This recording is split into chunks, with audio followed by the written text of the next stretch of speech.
So today, good morning. We'll be seeing certain topics in friction and machine elements. Okay. So that is actually this section is being devoted by belt and chain drives. So belt, what it is used for transmitting the power from one shaft to another. Okay. This pulleys may be rotating in the same speed or at different speeds, etc. So the amount of power transmitted will be depending upon the velocity, the tension under which the belt is being placed, the arc of contact between the belt and also the smaller pulley. Okay, the conditions under which the belt is being used. The shaft should be properly in line to ensure this uniform tension. Okay, if it is not a proper alignment, in line means you will have various problems and there will be the power transmission will be very much difficult. Okay, that we have to ensure that. Okay, this is actually a flexible type of machine element that I can say. Okay, it is used for power transmission over the long distances, and and actually power is transmitted due to the friction between them and also the pulleys, etc. So this the pulleys should not be so very much far apart as each other. It should be somewhat nearer. Okay, the belt otherwise the friction load will be increased. Okay, the pulleys shouldn't be too close to each other. If it is very large means then the arc of contact of the smaller pulley may be as large as possible. So this has to be taken into consideration. Okay. Next one is a long belt will be tending to switch on from side to side, causing the belt to run out of the pulleys. Okay, so this may this may develop the crooked spots in the belt, etc. If you want to obtain the good results, then the tight side should be at the bottom. Okay, the maximum distance should not exceed 10 meters. So how you have to select the belt drive based on the speed of the driving and also the driven shaft, the speed reduction ratio, the power to be transmitted, the center distance being the two shafts, the power drive requirements, the shaft layout and the special space which is being available, and also this. Okay, and the belt materials will be has to possess high coefficient of friction, flexibility, durability and strength. Okay, you'll have flat belts, V belts and ropes. We'll see now.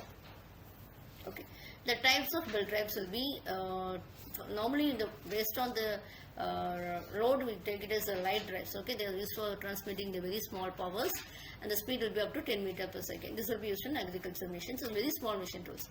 Medium drive means the speed will be from 10 to 22 meter per second. Okay, and next one is heavy drives means it will be from transmit large speed powers at belt speeds over 22 meter per second. And types of belts we have it as a flat belt and also the V belt and also the circular belt, etc. Okay, so flat belt will be mostly used in the factories and workshops. Okay, where moderate amount of power is to be transmitted.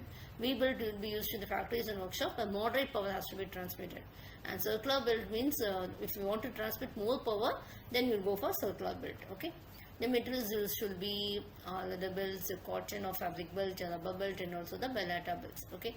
The types of flat belts will be open, crossed. It is based on how we are designing. Quarter turn, belt, drive with idler pulleys or compound belt, stepped or the fast and loose pulley belts. Based on the arrangement we are classifying this. Okay. What is the advantages? Means the advantages of V belt means it will be the giving compactness because there will be small distance between the centers and the drive will be positive. Okay, since the V belts are made endless, there is no joint troubles, etc. and longer life will be given. Okay, the high velocity ratios will be achieved. The V belt may be operated in either direction, tight side of the belt on the top. Okay, the operation of belt and the pulley, this will be very quiet, and disadvantages means the belt drive cannot operate with longer distances and not durable as flat belts, etc.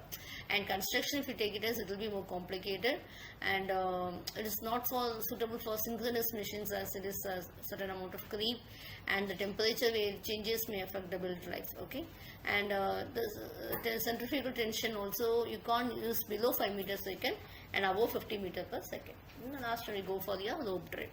When a large amount of power is to be transmitted, we go for this rope drive. This is for moderate power from one pulley to another, and it shouldn't be more than 8 meters apart. Okay, if a larger amount of power is to be transmitted, then it will result in the excessive belt cross section. The rope drives will be used of two, okay, fiber ropes and also wire ropes. So the fiber ropes will be about 60 meters apart. The wire ropes and the pulleys are up to 150 meters apart. You can use this. Okay. Next one is your chain drive. So actually, we were discussing that belt and rope drives. What happens is slipping is being occurring. So in order to avoid the slipping, we are going for this chain drive. It will be providing the necessary flexibility for wrapping around the driving and also the driven wheels. So the wheels will have the projecting teeth, etc. Okay. The two three wheels we call it as a sprocket wheels, or either ways we call it as sprockets. So this will be resembles to a spur gears, etc. This will be used for transmitting movement from one shaft to the other. Okay. Just a minute. Advantages. What are the advantages? No slip will be taking place. Perfect velocity ratio. This will be made of metal, so they occupy less space. Okay. When the distance between the shaft is less, we go for this, and a high transmission efficiency, and they give less load on the shaft, etc. Okay. Ability of transmit. We can transmit to various shafts. Disadvantages. The production cost is relatively high when compared with a build, and we need accurate mounting and also careful maintenance. That's all. Thank you. Thank you.